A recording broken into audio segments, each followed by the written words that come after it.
Okay, welcome back. My name is Howard Eber, and I am an alcoholic. I'd like to thank everybody for being here. This is the fifth week of the fifth cycle on Zoom for the Big Book Comes Alive. We've been doing this live before the pandemic and obviously through it for probably about 13, 14 years, nonstop every Sunday night. Thank God for that. There was somebody here tonight who was attending the meetings that where we started at Grace Episcopal Church in Trumbull. In any case, we are going to wrap up the pre-doctor's opinion material today. We'll be starting the doctor's opinion next week. I don't like to start a chapter at the end of a meeting, but where we are is in the foreword to the second edition. And if you've got a fourth edition, we're on page XIX. And what we had just gone through, the middle paragraph, what I consider paragraph number 1, because it's the first full paragraph on the page, outlines what became the traditions. And I got a number of questions because it seems that I didn't identify one of those things as the fifth tradition. Well, that's only because I don't see it reflected there. It's not like he intended to do that. It just, we found that what he lays out here matches up to what became those traditions. If somebody sees that fifth tradition about the primary purpose in this paragraph, let me know and we'll give it some thought and discussion. But we went through all of those, what would later become the principle, the traditions.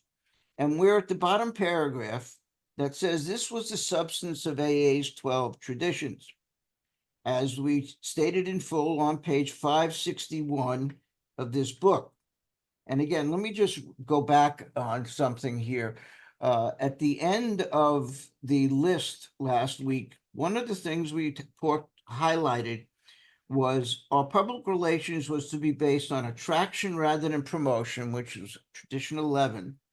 And it was decided that members ought to be autonomous at the level of press, radio, TV, and film, not within the fellowship. And that's what I wanted to just repeat again, is this how important that is, that we're not talking about identification within the fellowship. I've been using my last name for years. I've been told I violate traditions by people who don't know what they're talking about. If I am within these confines of the fellowship, how are you going to know how to reach me if you don't know my last name? Now, I'm not saying you have to do that, but the tradition states that it's okay to do that. If you read, in fact, I can just briefly go over this with you. Dr. Bob and the Good Old Timers, Bert, for you, it's on page 264, I believe, where Dr. Bob has his opinion about that. And this is what he says.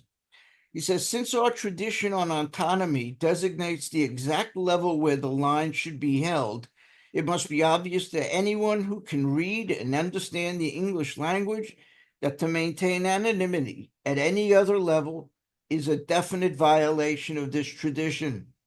The AA who hides his identity from his fellow AA by using only a given name violates the tradition just as much as the AA who permits his name to appear in the press in connection with matters pertaining to AA. The former person who holds his last name back from someone else is maintaining his anonymity above the level of press, radio, and film, and the latter is maintaining his anonymity below the level of press, radio, and film.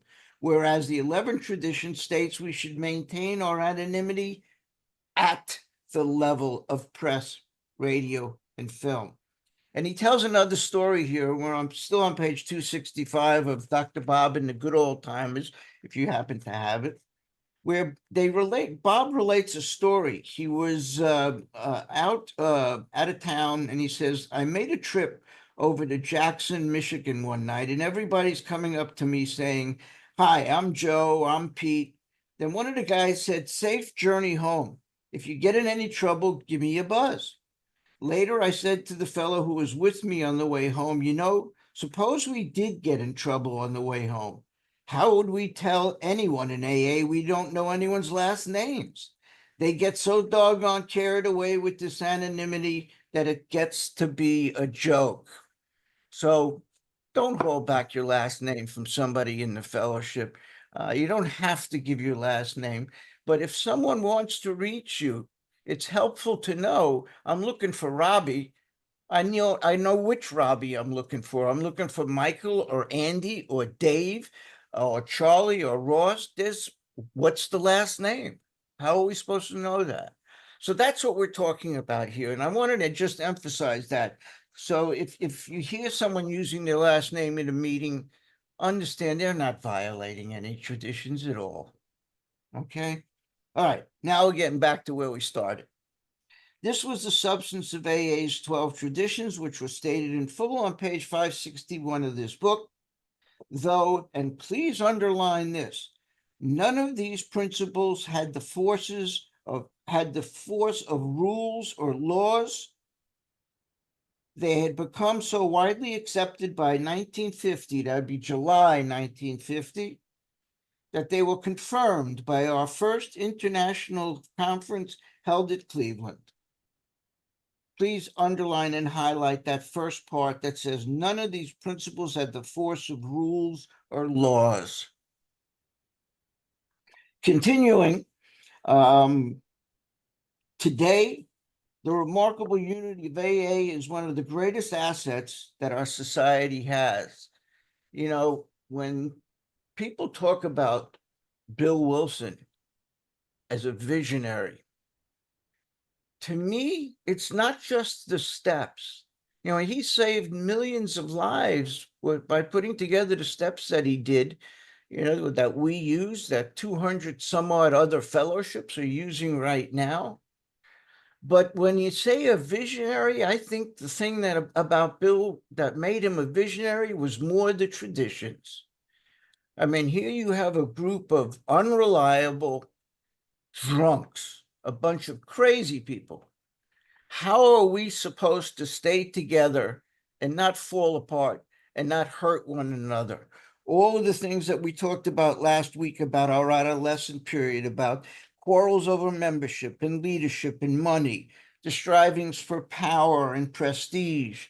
And then I added those last few, the cliques and the gossip and the conniving and the drama and the theft. All of those things exist. And the traditions protect us from those things, protect us from ourselves. So when they talk about a bill of visionary, it really is that we have held together all of these years. Think about that. And it's based on the power structure from us up. The ultimate authority is a loving God as expressed in our group conscience. That's where the boss is. Not in some office in New York or anywhere else. We give them the orders. Okay, back to the bottom of page XIX. While the internal difficulties he's referring to are on the previous page and this page. We went over those things. They were at the bottom of the previous page. I just mentioned a number of them again. And he's saying that basically they're of the adolescent period. And I maintain that we are still in our adolescent period because I'm defining it as having still to deal with these issues. Like I said, membership issue, problems with membership, quarrels with membership, leadership, money, strivings for power and prestige, all of the other fun stuff that I added, like drama and theft and conniving and gossip and cliques and 13 stepping. We're still dealing with that nonsense. So if those were indications of an adolescent period, we're still in an adolescent period. I think it was Clancy who said that AA may have not had a happy childhood, but we've had a long one, right? Robbie, isn't that what he said? Yeah. May not have had a happy childhood, but we have had a long one, and we still are in that period, the adolescent period. Okay, bottom of XIX. While the internal difficulties of our adolescent period were being ironed out, public acceptance of AA grew by leaps and bounds. For this, there were two principal reasons. And please highlight and underline the rest of this sentence. And we're going to number these. He said there are two reasons. Here's the first one: the large number of recoveries. Number two, reunited homes. And I think the reunited homes is more significant because that's how word spreads. Is we have a large number of recoveries, and people who know people who have problems with alcohol and drugs hear about, well, my friend Brandon or my friend Maureen or my friend Michael, they got sober through this organization. Maybe they could help. Their family has been put back together. That's how word spreads, is because we have gotten permanent sobriety and families have been reunited, and that spreads the word like nothing else. Nothing else. And you can't buy that kind of advertising. So those are the two reasons. Large number of recoveries and reunited homes. These made their impressions everywhere. Now I'm going to ask that you highlight the rest of the paragraph, beginning with of alcoholics who came to AA. And while you're doing that, I want to just remind you of something that when we started to read the foreword to the second edition, we read the first thing it says in italics under that title is figures given in this foreword described to the fellowship as it was in 1955. So the numbers that we are talking about, we are about to talk about, that we're about to mention, are based on the fellowship as it was basically from 1939 to 1955. That's the period we're talking about between the first edition and the second edition. See what you think of these numbers. Of alcoholics who came to AA and really tried, please underline really tried, 50% got sober at once and remained that way. Please underline that too. 50% got sober at once and remained that way. And please also underline 25% sobered up after some relapses. Now, I went through the New York City school system, so I'm not the smartest guy in the room, but I can add 50 and 25 is 75. I was there that day in school. So that means their initial success rate was 75%. What do you think it is today? Think about your home group. I would bet we can't break double digits. We'll talk about that in a minute. But let me just finish what we're reading about here. Of alcoholics who came and really tried, 25% sobered up after some relapses, and among the remainder, those who stayed on with AA showed improvement. Please underline improvement. Other thousands came to a few AA meetings, and please underline meetings, and above it, write fellowship alone. They came to meetings and first decided they didn't want the program. Please underline didn't want the program, and above it I've written to do the work. They didn't want to do the work. They came to meetings, thought they can get it through osmosis, or what I like to call asmosis, that just by sitting in a room, you can be struck sober. Well, I have a chicken coop theory about that. If I want to be a chicken, I got to do more than take a chair and put it in a chicken coop. I got to grow feathers. I got to cluck. I got to learn to lay eggs. I've got to do what a chicken does to call myself a chicken. I can go to countless thousands of PTA meetings, and that won't make me a parent. or a teacher for that matter. You want to be part of the AA program, got to work the AA program. And that's this book, not this room. This room supports and directs us towards the solution, the steps of the solution. So, getting back to the reading, they didn't want to do the program. They didn't want to do the work. They came to the meetings. Initially, they didn't want to do the work. But great numbers of these, about 2 out of 3. That's, again, I was there that day. That's about 66%, 66.6%, I have to be precise. But great numbers of these, about 2 out of 3, began to return as time passed. I'm going to read you a couple of things. First is from Dr. Bob and the good old timers again. Bert, with this time we're on page 261. This is Clarence Snyder. Clarence Snyder, who, for my money, should be considered one of our founders. We talk about Clarence all the time. I think somewhere here is our friend Mitchell Kay, who wrote the book, story of how it worked, which is the story of Clarence Snyder in the early days of AA in Akron. And this is what Clarence Snyder had to say. He said, "That's the trouble," Clarence said. "They take it so casually today. I think a little discipline is necessary. I think AA was more effective in those days." Listen to this one. I'm glad you're all sitting down. Records in Cleveland show that 93% of those who came to us never had a drink again. 75% in Akron, 90 some odd percent in Cleveland. How come? How come? Well, let's see. He says, "Today I discovered that people had slips in AA, and it really shook, when I discovered, it really shook me up. Today it's all watered down so much, anyone can wander in and out."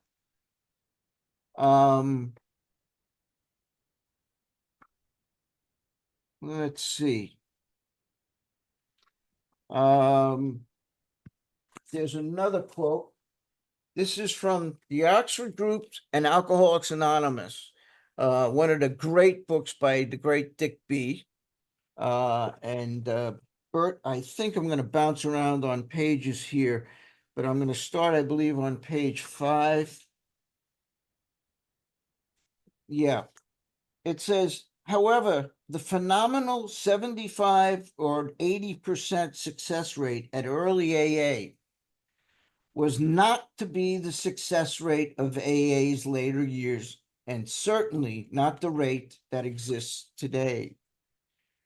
Charlie P. and Joe M.C.Q., that's Charlie Parmalee and Joe McQueenie, the original Joe and Charlie, two venerable AAs who conducted book seminars around the world, said, quote, "We wonder what the percentage is today. We doubt it seriously if it's 50%, let alone 75%. The only thing that really changed is the fellowship itself." AA critics have reached similar conclusions. Some have estimated today's success rate at somewhere between 1.3% and 10.8%.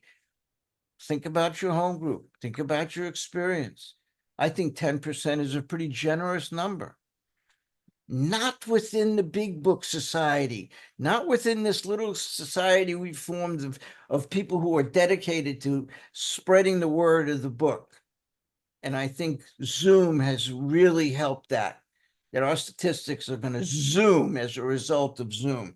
But in any case, he said, one current AA archivist said, our survey question revealed that out of 100 newcomers, only 4 to 6 were able to maintain their sobriety for as much as a year. The vast majority slipped. This was not the case in our AA's early years. So we look back to AA's early years. We present the major reason for our study of AA's spiritual origins. And the reason has been articulated over and over by AA's current archivist, Frank M., that's Frank Mauser, and he quoted Carl Sandburg, a great poet who incidentally was on the AA board. Carl Sandburg said, whenever a civilization or society declines, there's always one condition present. They forgot where they came from. They forgot where they came from. The great Western philosopher Eddie Vedder said it in a song, those who forget are destined to remember. So if nothing changed, the program is the same, the book is the same, the steps are the same, what changed? I think we got separated into a fellowship of the fellowship and a fellowship of the Spirit. That was never the intention. This society is named after the book because the book is the program. We need to stay close to that program, and our percentage rates will be in those 75s and 90% range. Why not? Why not?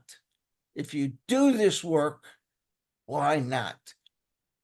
So the words permanent sobriety, we've already talked about and mentioned how often we're going to run into it in the book, are absolutely possible. All you have to do is the work. That's all. Okay, back to page XX. Roman numeral 20. I wanted to show that off a little bit. I'm sorry, my phone is going off. I'm sorry, I should have turned it off. Okay. Another reason for the wide acceptance of AA was the administration of friends. Administration just means help. The help, the service of friends in medicine, religion, and the press, together with innumerable others who became our able and persistent advocates. Without such support, AA could have only made the slowest progress.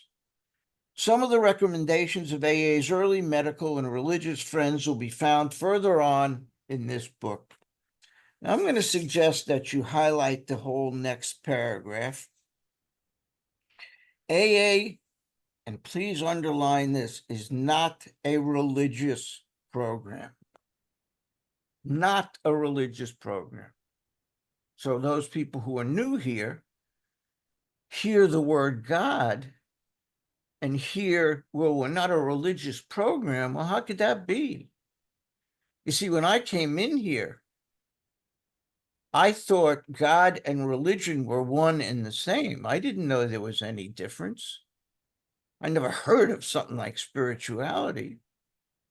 I wish I would have had somebody in the beginning who told me what the difference was, because I held on to that prejudice for many years. Cost me a lot. But AA is not a religious organization. Now, what is a religious organization? Religion is a set of practices. You want to belong to our club, the Jewish club, the Buddhist club, the Catholic club, the Krishna club. You want to belong to our club. There are certain practices you must follow, and you want to be part of our club and worship our imaginary best friend, not the other group's imaginary best friend. You want to worship our imaginary best friend. This is what you have to do. You have to dress like this, eat like this, say these words, and so on. It is a set of practices. Later on in this book, Bill's going to say that we don't make too harsh. God does not make too harsh terms with those who seek him. Religions make harsh terms. God doesn't do that. Religions said, you have to eat this on this day, you have to dress like this, you have to pray like this, you have to stand, kneel, and so on, all those Catholic calisthenics, all of that stuff. That's religion. Religion is a set of practices, and AA is not a religious organization. So for those of you who are new, that leaves the question of, well, then what about this God business? Because you see, AA is a spiritual solution. And spirituality is a set of disciplines, not practices, disciplines. We have to have a discipline for God. You figure it out. We have to have a discipline for other spiritual terms like prayer and meditation. You figure it out. Nowhere in this book is it going to tell you how to do those things, but we have to do them. It's God as we understand him, and we define what prayer and meditation is for us. You won't find that in a church anywhere, or in a synagogue or a mosque. But all right, let me get off the soapbox and continue this paragraph. So AA is not a religious organization. It is a spiritual approach. Neither does AA take any particular medical point of view, though we cooperate, and please underline that word cooperate. We cooperate widely with the men of medicine as well as the men of religion. Alcohol being no respecter of persons, and you may want to highlight that too. AA is alcohol, I'm sorry, not AA, alcohol is no respecter of persons. We're an accurate cross-section of America, and I'm going to suggest you put a line through that and change it to the world, that we are an accurate cross-section of the world. If you doubt that, take a look around this room. There are 165 people here today. I would venture to say the majority are from outside the country. So we are a cross-section of the world. And in distant lands, the same democratic evening up process is now going on. By personal religious affiliation, we include Catholics, Protestants, Jews, Hindus, and a sprinkling of Muslims and Buddhists. Please highlight this little sentence. More than 15% of us are women. 15%. According to the statistics that we looked at previously, and I think we may even look at it again before we're done today, AA World Services says that as of 2019, women make up 51% of our fellowship. 51. We went from 15. You went from 15 to 51. You are the majority. How's that? So, bottom of the page. At present, membership is pyramiding at the rate of about 20% a year. Andy, let's take a look at that. I think it's number 19. AA World Services supplied this, and if you notice, let me get my copy here.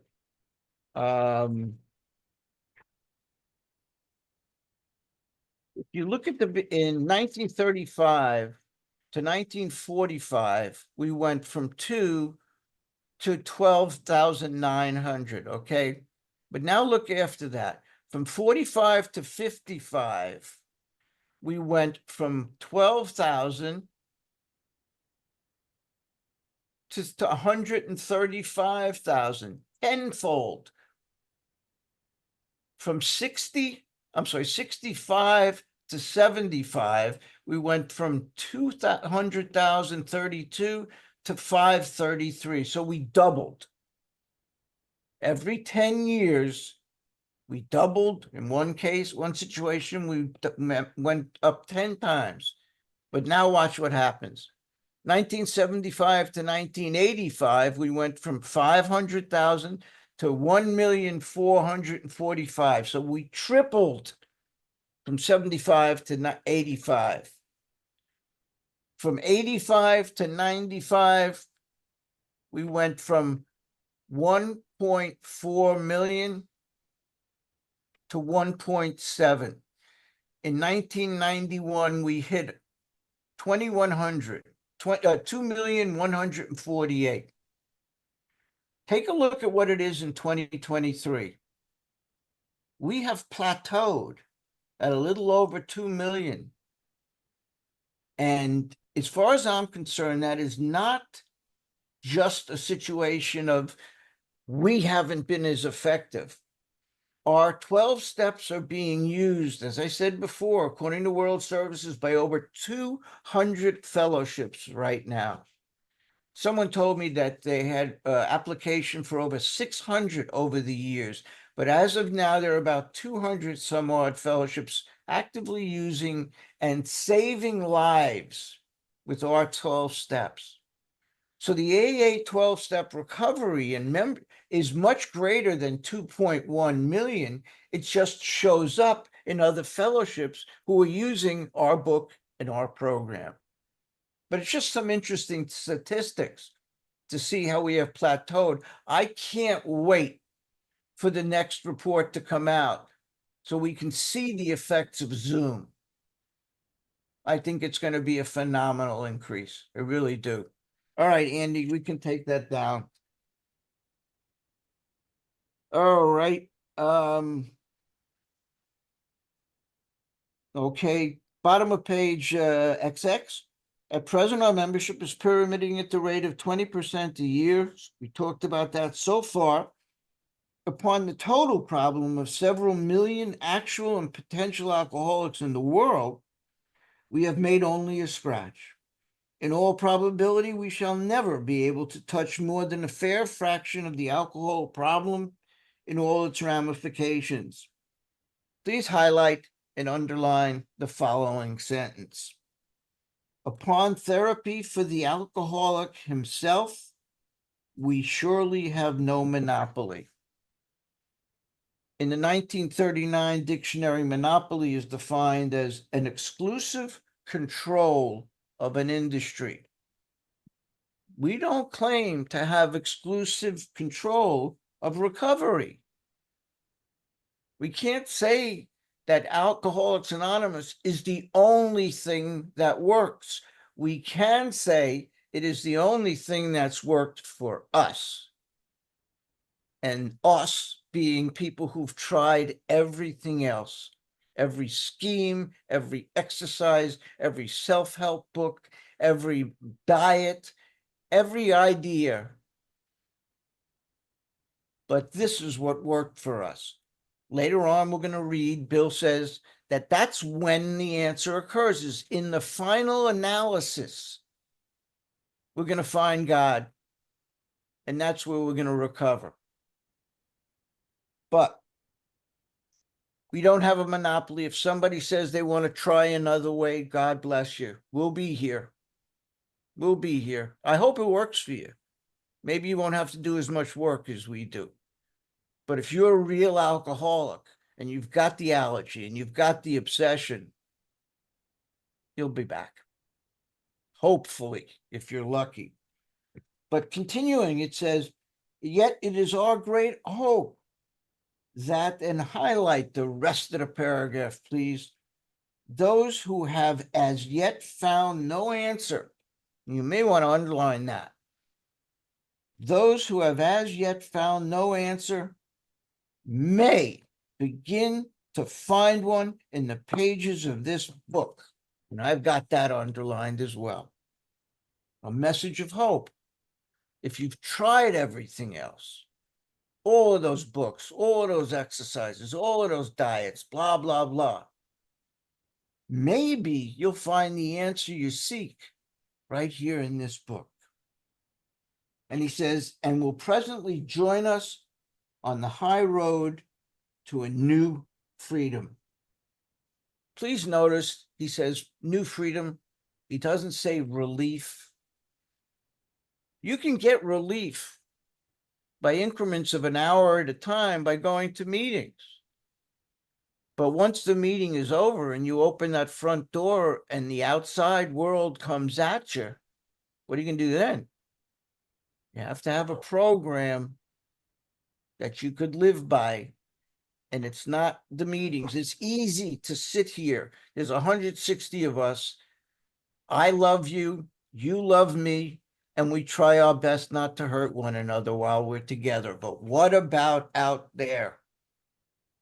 What about when you're in traffic? What about when you're in the grocery store in the express lane for 12 items or less, and you've got 2 or 3 items, and the old man in front of you has about 100? How's your program working now, Howard? Put it to work. Be helpful to that guy. No, point out the sign. Helpful to the man. That's what our job is to be helpful. So we ask that you presently join us on this new road to freedom. Next page is the forward to the 3rd edition. By March of 1976, when this edition went to the printer, the total worldwide membership of Alcoholics Anonymous was conservatively estimated at more than 1 million. And I'm going to suggest in the left-hand margin, you write 1976, 1 million. Remember, we've been keeping track of it through the forward to the 2nd edition, where we went from 2 to 3 to 4 to 40 to 100 to 800 to 2,000 to 8,000 and so on. So now we're talking about 1 million with almost 28,000 groups meeting in over 90 countries.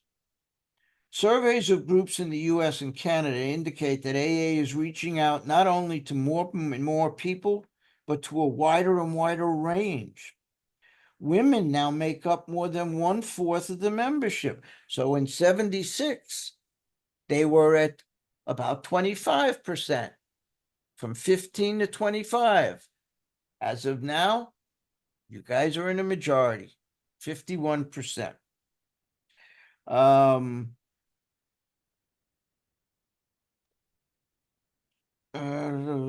range up 120. Okay, excuse me. Among newer members, the proportion is nearly 1/3. I'm sorry, let me just read that again, that sentence. I butchered it. Women now make up more than 1/4 of the membership. Among new members, the proportion is nearly 1/3. 7% of the AA surveyed are less than 30 years of age, among them, many in their teens. I came in with a kid. He was 17 years old. You couldn't tell me anything when I was 17. I was bulletproof. I was Superman. You couldn't tell me a thing about my habits at that time. I wouldn't listen to it. This guy knew what was happening, saw what was happening, and I met him, like I said, when I first came in 1983. He is still sober today. He hasn't gone out, and he's helped a great many other young people. I am in awe of anybody that young, any of you guys, forget about that young, any of you guys who can grasp this and still have the rest of your life to enjoy it. A lot of us come in at the tail end. I wish I could have had the foresight and the open-mindedness to come in when people were telling me about the problem when I was 17 and 18 and 19 and 20. Okay, off the soapbox. The basic principles of the AA program, and you may want to highlight this sentence as well, incidentally. The basic principles, meaning the 12 steps of the AA program, it appears, hold good for individuals with many different lifestyles. And incidentally, the basic principles, not only the steps, but the traditions and the concepts as well. with many different lifestyles, just as the program has brought recovery to those of many different nationalities. The 12 steps that summarize the program may be called Los Dos Pasos in one country, Les Deux Étapes, and I have no idea if that's accurate pronunciation or not, but I've been using it for all of these years, Les Deux Étapes, in another, but they trace, and please underline this, exactly the same path to recovery that was blazed by the early members of Alcoholics Anonymous.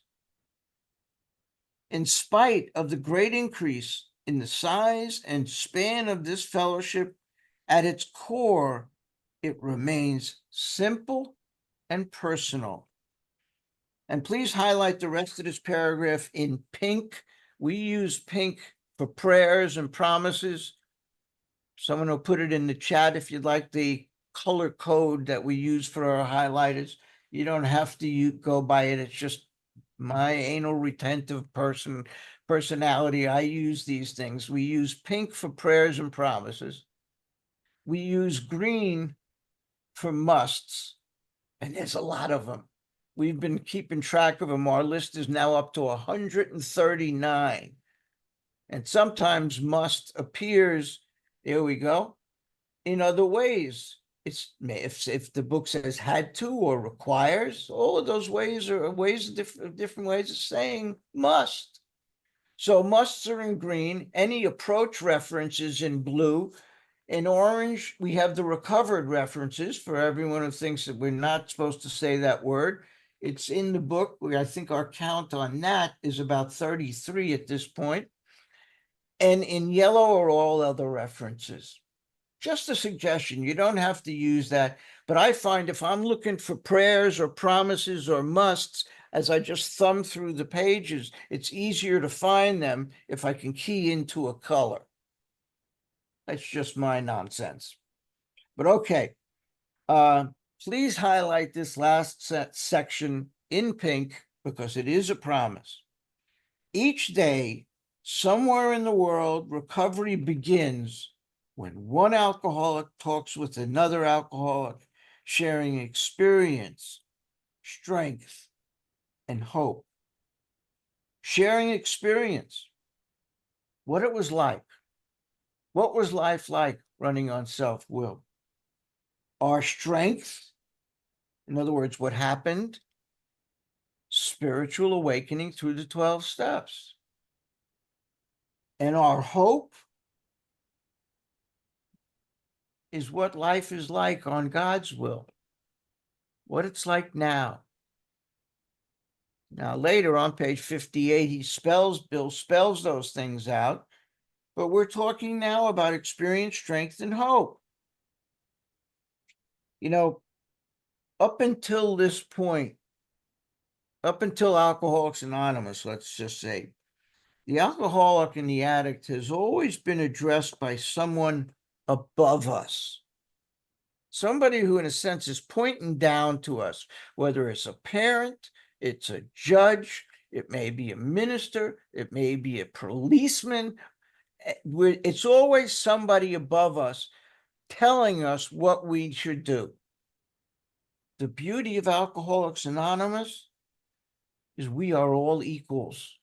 We are eye to eye, nose to nose with each other. Nobody above, nobody better, nobody worse. We're not being told what to do. We're being given an example. And if we want the results of that example, we do what the people who created that example did, and we'll get the results that they got. Not because somebody did this and told us, you got to do this, you got to do that. My whole life, people were telling me what to do before I came here. Here, I was given the chance to make a choice. And the choice was to survive. So let's finish here with the forward to the 4th edition on page XXIII. I think that's Roman numeral 23.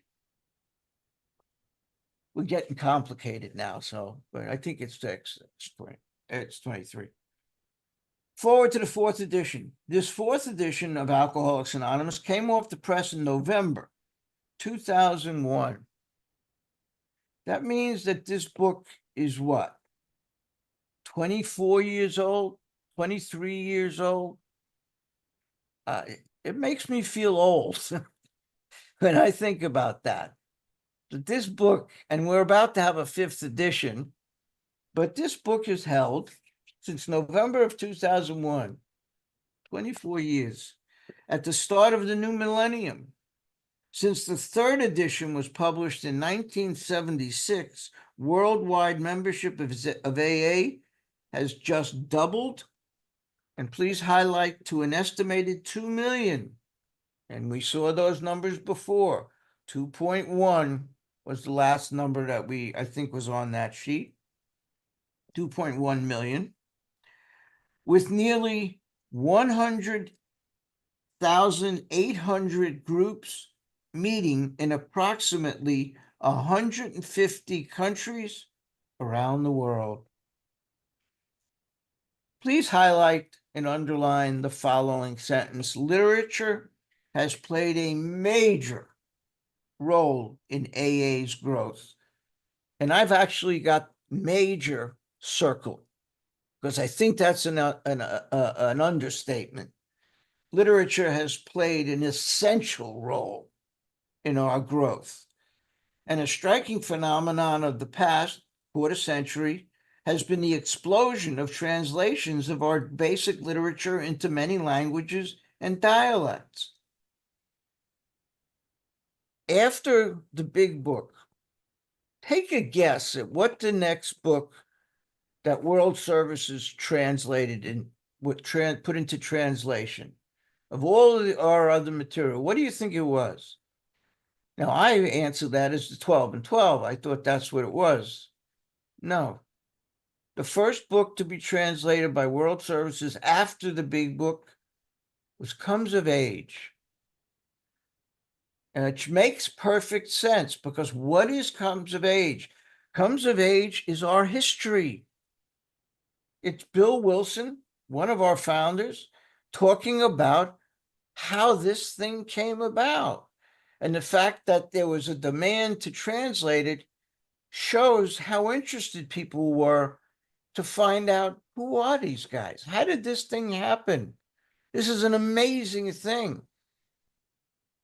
This AA is a happening, and we are all part of that. And if we are all part of that, everything we say and do has meaning, has significance. Everything you say at a meeting, somewhere down the line, someone is going to repeat. I don't have an original thought in my mind. I've never had one. Everything I know, everything I say was accumulated by listening to others. So everything you say has depth and weight.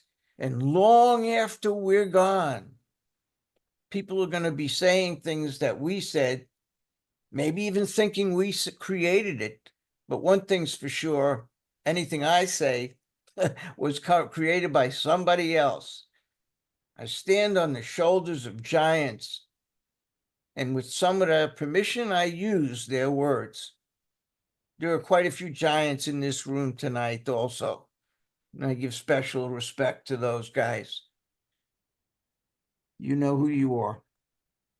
Okay.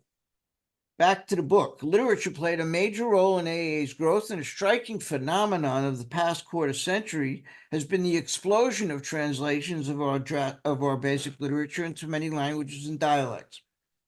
In country after country where the AA seed was planted, please highlight where the AA seed was planted. And what they're referring to is fellowship. The AA seed is planted through fellowship. But then it has taken root slowly at first, and highlight and underline, then growing by leaps and bounds when literature became available. Literature. We're talking about the difference between fellowship and recovery, the program of recovery. First was carried by word of mouth. Then, if you remember, was carried by mail. All through literature. Currently, Alcoholics Anonymous has been translated into 43 languages. As the message of recovery has reached larger numbers of people, it has also touched the lives of a vastly greater variety of suffering alcoholics. When the phrase, "we are people who normally would not mix," which you'll run into on page 17, there is a solution which contains some essential information. I think every newcomer should be brought to page 17 of this book on their very first meeting, because what it says on that page basically is fellowship. Our common peril is only one element of the cement which binds us together. Recovery, the 12 steps, the great answer that we have found, combines with that to form the cement that keeps us recovered. Fellowship alone is insufficient. If you're familiar with today, you want to glue something, you get crazy glue. There was a time, some of you younger people may not remember, when there was no crazy glue, and we used epoxy. And epoxy was this 2 cylinders that had to be administered at the same time and mixed together in order for it to work. Like cement has to have sand and water. Well, same thing here. Okay, let's continue. As the message of recovery, we are people who normally would not mix. Page 17 of this book was written in 1939. It referred to a fellowship composed largely of men and a few women. And again, it's now the majority, 51% are women, with quite similar social, ethnic, and economic backgrounds. Like so much of AA's basic text, and please underline basic text, you may want to circle text, because we began our workshop by reading the beginning of this book that told us that this is the basic text of our fellowship, and it defined the nature of this book. There are 3 types of literature. We said this at the very first meeting we got together a few weeks ago. There's fiction, nonfiction, and reference texts. Fiction, fantasy, Star Wars, Game of Thrones, imaginative works of literature. Nonfiction, true stories, biographies, histories, etc. And then there's textbooks. And textbooks are designed to teach us something. What is this book designed to teach? It's designed to teach us how to change. And if you want to learn how to change, you have to follow the book in the order in which it's presented. When a kid goes into first grade and he's introduced to mathematics, he's given a book, and I guarantee he's not told, or she's not told, your first assignment is go home, open to chapter 4, long division, and start answering the questions. That doesn't happen, because in order to do chapter 4, long division, you have to know chapter 1, addition.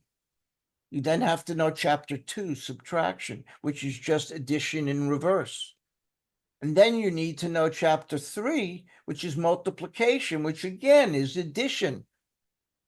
And then you can employ all of those 3 chapters, and you're qualified now for chapter 4, long division. You have to learn the ingredients first. We can't open this book When I came into recovery, they gave me this book and said, open to how it works. Go to the third page on it where it says you're now at step 3. And they said, follow the instructions after that. And I thought, that's pretty good. I'm in recovery a matter of moments and I'm already at the third step of whatever it is that's going on here. That's not bad. It's also not true. It's not true.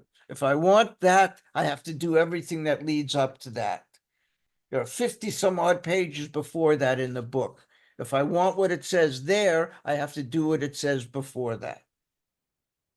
So that's my spiel on text. He says, like no other AA basic text, those words are proved to be far more visionary than the founding members could ever imagine. The stories added to this section represent a membership whose characteristics of age, gender, race, and culture have widened and have deepened to encompass virtually everyone the first 100 members could have hoped to reach. Please highlight this phrase, while our literature has preserved the integrity of the AA message. And please underline, preserve the integrity. Literature, not word of mouth. Literature. Sweeping changes in society as a whole are reflected in new customs and practices within the fellowship. Taking advantage of technological advances, for example, AA members with computers, you may want to highlight this, can participate in meetings online, sharing with fellow alcoholics across the country or around the world. How's that? How's that for a vision? Huh? Could never have seen that coming. And please highlight the rest of this paragraph. In any meeting, anywhere, AAs share experience, strength, and hope with each other in order to stay sober, and please underline and help other alcoholics. Modem to modem. Please put the number 3 above modem to modem. I'll tell you why in a moment. Or face to face, AAs speak the language of the heart in all its power and simplicity. Now, this is an opinion that I'm about to give you, but I think that the wording should be modem to modem and face to face. Because where it says modem to modem or face to face, it makes it sound like they're comparable. And I maintain that you need, if it's impossible to get to live meetings, that's a different story. If you're up on the polar ice cap and you're reading this book and getting sober, and this is all you have, that's terrific. But if you're able to get out to meetings, there's nothing like experiencing face to face, nose to nose, hand to hand recovery with other people. So it's not modem to modem or face to face, it's and to me. That's just an opinion. AA speak the language of the heart in all its power and simplicity. The language of the heart. What comes from the heart reaches the heart. Now, I suggested that you put the number 3 above modem to modem, and here's the reason why. Because in reading through these forwards and so on, we've been told that number 1 way of communicating this program was word of mouth. That's how word spread. And at the Counting Noses meeting, Bill and Bob discussed the fact that we're growing at an alarming rate, and the more we grow, the more our message gets distorted unless we do something about it. And we write a book and put down our program so it's in black and white. And that's number 2. The message was sent by mail. First, it was word of mouth. Then the book said it went out by mail. We could spread the word by mail. We wrote this book. Now we can mail it out to people on the polar ice cap. And here's the third way the message has been communicated, modem to modem. From word of mouth to good old snail mail to modem to modem. I'm going to finish up with something, and then we're going to open it up for a couple of minutes. One of the handouts I sent you was called Consider This. Andy will put it up on the screen in a moment. It's number 18, Andy. For those of you who would like to follow along, it's just a thought. Alcoholics Anonymous is far more than a 12-step program. It is a spiritual program comprised by our spiritual principles grouped in 12s. First, we're given the 12 steps of the Alcoholics Anonymous, which provide the suffering alcoholic with clear-cut directions for recovery from the fatal malady of alcoholism. We're then given the 12 traditions of AA, which establish the boundaries for the fellowship of AA, the way it lives and grows. We're then presented with the 12 concepts, the means by which AA serves suffering alcoholics around the world.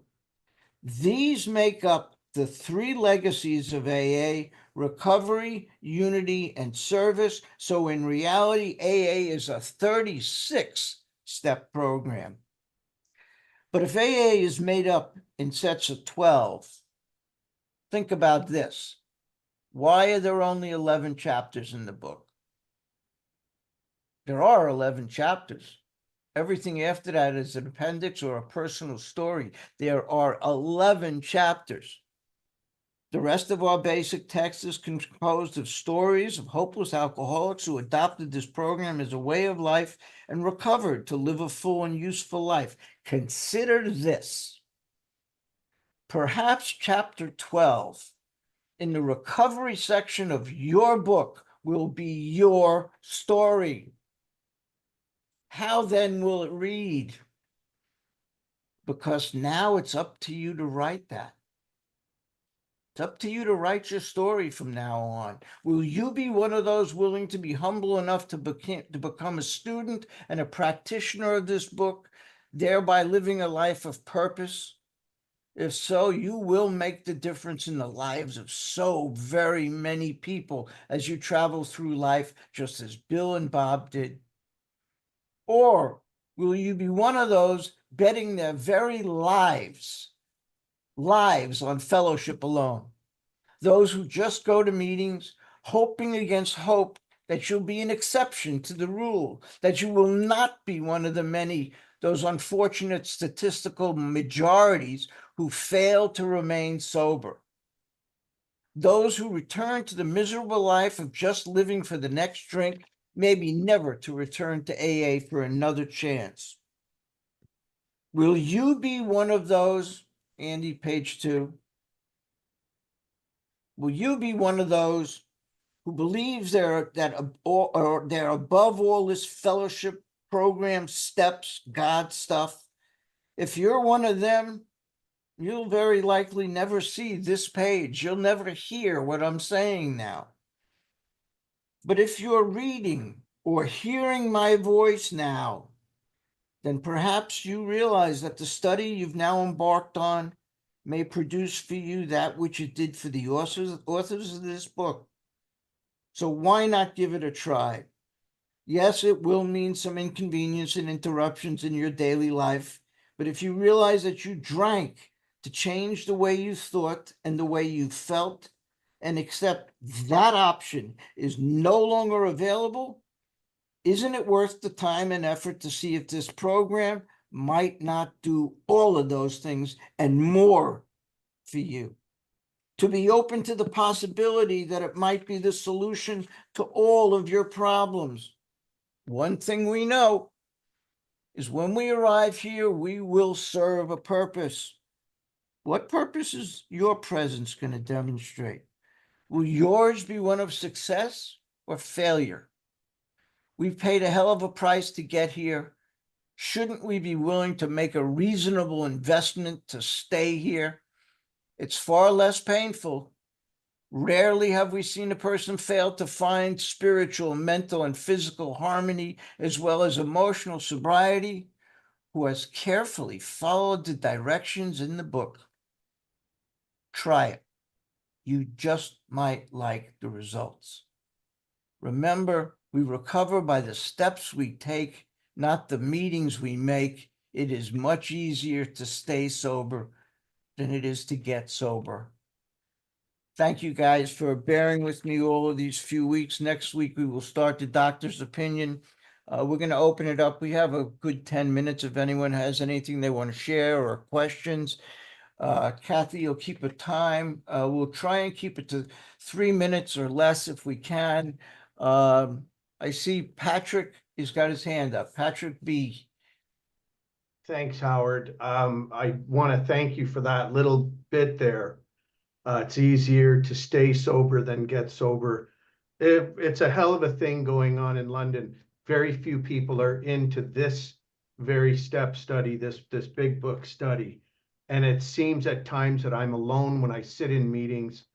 And so I went and started my own meeting. Very few people show up, but I'll tell you, thank you for putting that little bit up there. That really encouraged me to stay a little longer, try a little harder. Thanks. Let me pass this along to you. One of my mentors was Charlie Parmalee, the Charlie from Joe and Charlie. He was my big book mentor sponsor for the last 2 years of his life. And one of the things he told me is, Howard, when you take this on, you're putting a target on your back. You're not going to be the most popular guy in the room. But what we're doing is important. So put the target on, wear it proudly, and do exactly what you're doing. Start a workshop. One of the things you'll notice in the flyers that appear in the chat is how many people are in those, have started their own groups, people who came from this group and started their own big buck workshops. How many there are right now on Zoom? It's amazing. Okay, we're running out of time. Bert? Yeah, hello, family. My name is Bert. I'm grateful for coming alcoholic. And first things first, I'd like to thank my higher power for giving each other one of us this day. Thank you again, Howard. And I'm going to say this real quick. About the last name, I experienced that when people get sick. How about going to to visit somebody? Yeah. And they're in the rooms with you or in your home group, but you go to the thing and say, I want to see Bob. And they say, well, Bob who? You know, so in my home group, we have a list of names with our last names in it. So just wanted to share that because it is important to know everybody in the rooms just in case, you know, when they get sick or whatever the case may be. So that's all. Yeah. Thank you very much. When my first sponsor got sick, people went to the hospital to see him and they said, we're here to see Frank. Yeah. Frank who? They said, well, Frank the painter. That's not enough. You need to know his last name is Troiano. They're not going to look him up by Frank the painter, the guy who goes to the noon meeting in Westport. That's right. Okay, Linda.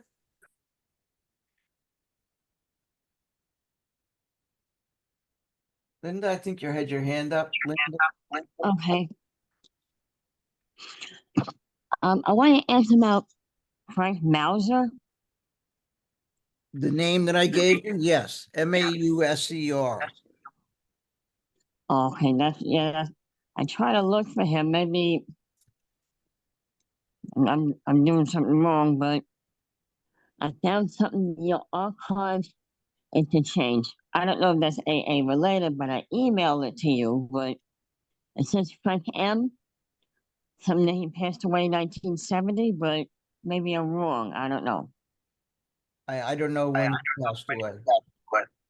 Okay, I'm sorry. That's okay. But it's Frank Mauser. He was the archivist at the time. There's a terrible echo here, so I'm going to stop. Thanks, Linda.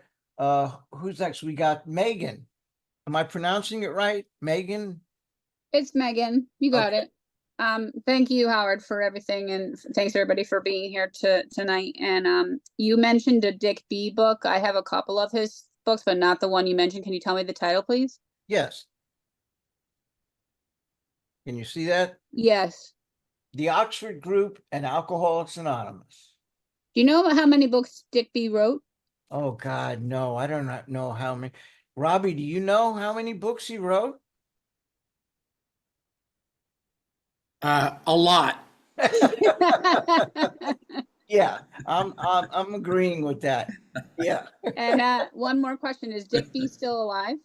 no, Okay. but his son has taken over writing these books. What's his son's name? Dick B. That's cool. Thank you very Right? much. Right, Thanks. Robbie, I don't think he uses the junior. He just uses Dick B, right? Yeah, yeah. Thank you. Okay, Rick S. from Ventura. Yeah, hi, Howard. Yeah, I didn't get the email this week. Do I Okay, need to send my email to you again? please do. Send me a note at thebigbookstudy@aol.com and I'll figure out why. Because I got it last week, but I didn't get it this week. And what was that guy's name again that wrote that book? Dick B. Dick B. Okay, B. thank you. Okay. God bless. And last hand we have is Michael. Miracle Michael. Hi, everybody. I'm Michael. I'm an alcoholic. Howard, I'm so grateful that I encountered you in my recovery. I wouldn't have done so without meeting Andy F., who started the Saturday Night Fever group, one of the best places to be on Saturday nights. And I feel honored that you knew Charlie Farmerly and you're passing along messages from him. That continuation is so wonderful, and I feel blessed to be a part of it. When you were going through the traditions, I think I found something that may be a stretch, but could relate to tradition 5. You related every other tradition, but at the very beginning, it says, could survive and function effectively. And that is very similar to primary purpose, to carry its message to the alcoholic who still suffers. Well, If we're helping those who still suffer, we're helping those to survive and function effectively. hey, if it says that to you, then there it is. There's your answer. For a while, I was telling people it might be the last sentence on the previous paragraph that said AAs had to hang together or die separately. We had to unify our fellowship or pass away. That's tradition 1, and it can maybe be applied to 5. But if you find it that way, that's great. Terrific, Michael. Thank you. And then one more thing, Howard. Yep. When you said that this is a textbook, Yeah. I think it's also meant for learning how to teach other alcoholics to stay sober, again relating to our primary purpose, to carry its message to the alcoholic who still suffers. So maybe another purpose of this textbook is to learn to teach us all to be teachers so that we can pass along the message.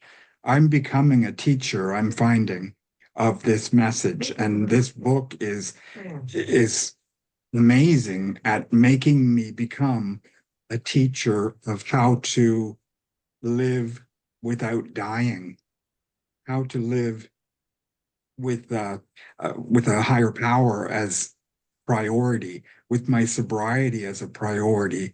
And each day that I stay sober, I become more aware and more clear on the wording in the book and how I can be effectively helpful to someone else. Yeah. And each time I reach out and help another alcoholic, I'm staying sober.